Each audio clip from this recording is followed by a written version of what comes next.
Первые газеты и журналы на якутском языке стали развивать национальное самосознание. Добрый день!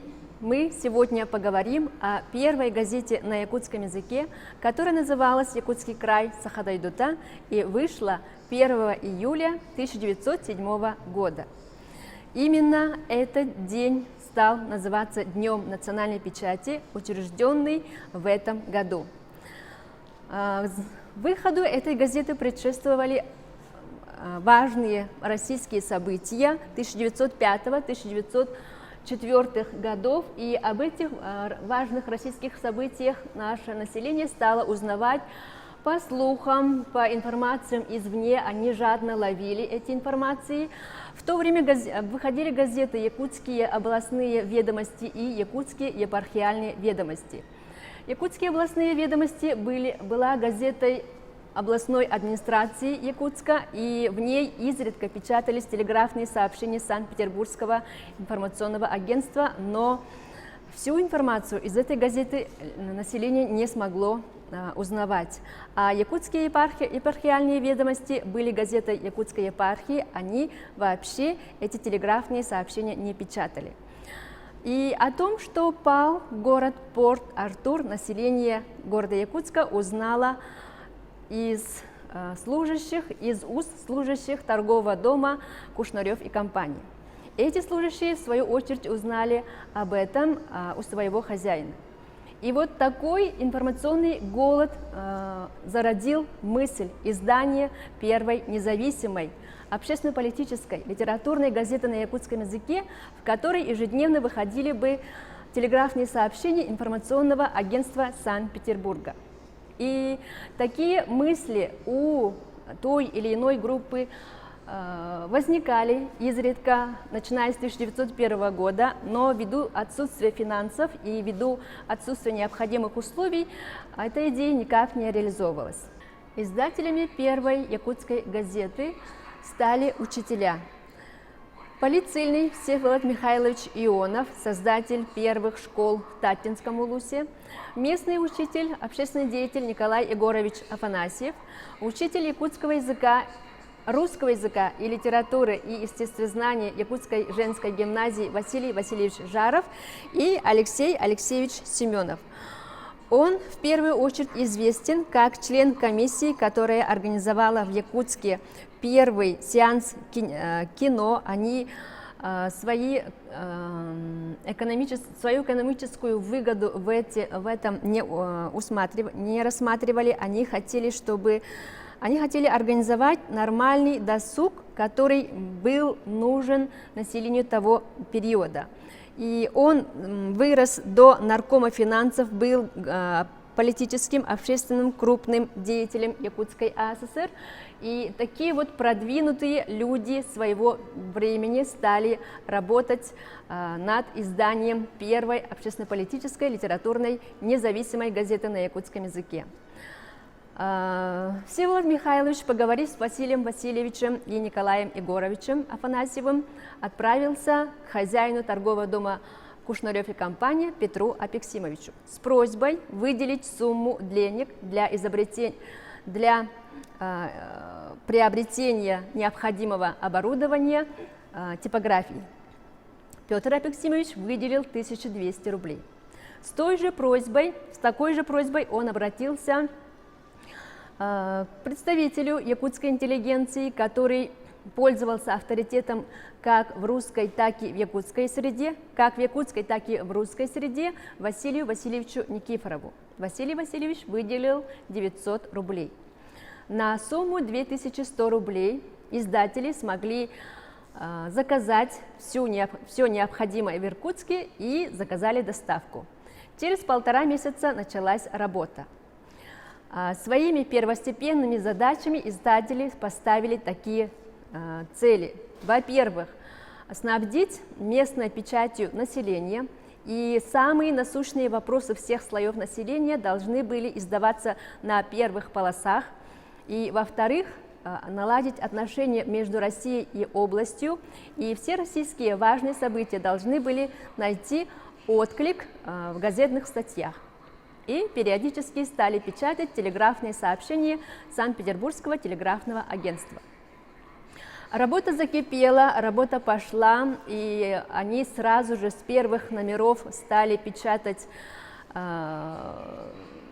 реализацию Столыпинской аграрной реформы, новости Государственной Думы, работу правительства.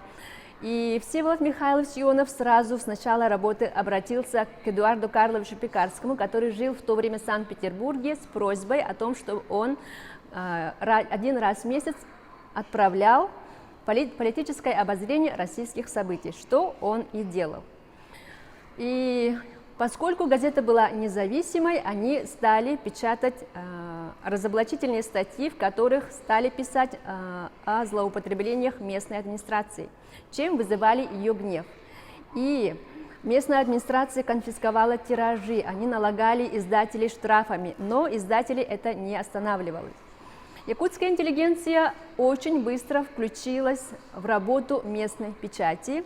Василий Васильевич Никифоров 23 августа отправил статью об уголовной политической ссылке.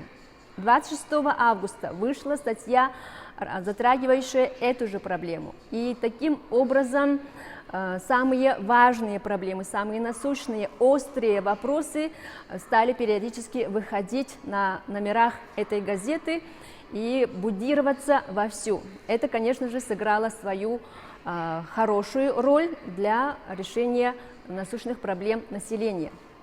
В рекламе о подписке газеты «Якутский край Сахадойдута» было написано, что газета будет издаваться на якутском и русском языках и будет выходить 2 раза в неделю по воскресеньям и четвергам. Подписная цена за месяц составляла 1 рубль. Служащие работали за мизерную зарплату, а издатели работали вообще бесплатно. Надо сказать, что первые издатели и первые служащие газеты работали за идею. Они, терпя экономические бедствия, не бросали свой труд, потому что не хотели, чтобы газета переставала издаваться. Осенью наборщиком пришел работать один из первых якутских писателей Анимпадис Иванович Сафронов. Именно в этой газете стали выходить первые его стихотворения. Потом стал печататься Алексей Елисеевич Кулаковский. И всего лишь в январе, 24 января, когда газета напечатала стихотворение Михалевича «Из плена», администрация увидела в этом открытый призыв к вооруженному восстанию против существующего строя, и газету закрыли. Но всего лишь за месяц, через месяц, под другим названием «Якутская жизнь Саха-Олого» стала выходить новая газета, и состав издателей, состав редакторов остался таким же. И работали точно в таких же условиях, но мир не без добрых людей. Периодически состоятельные, добрые люди выделяли деньги, и они были, конечно же, большой помощью для издания этой важной периодической печати. Затем в 1912 году, 1 сентября, вышел первый журнал на якутском языке, он назывался «Голос Якута Саха».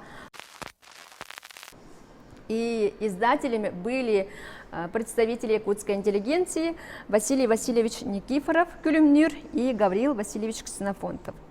Гавриил Васильевич и Василий Васильевич Никифоров издали свой журнал сразу после съезда инородцев, который был организован по поводу 300-летия до династии Романовых. И в первом же журнале были написаны новости с этого съезда, стали печататься новости того периода, естественно. Гавриил Васильевич был возмущен состоянием школ, состоянием уровня учителей того периода. Он стал писать, что надо повышать уровень учителей, и он стал писать, что нам нужны высококвалифицированные юристы, врачи, специалисты в разных отраслях. И во всех номерах этого журнала сквозной линией выходила идея, что национальное пробуждение, пробуждение национального самосознания необходимо лишь посредством просвещения. И этому важную роль сыграли первые периодические газеты, журналы, первая периодическая печать. И об этом мы будем говорить каждый год 1 июля, поскольку этот день национальной печати будем отмечать благодаря указу 23 февраля главы республики Айсена Николаева.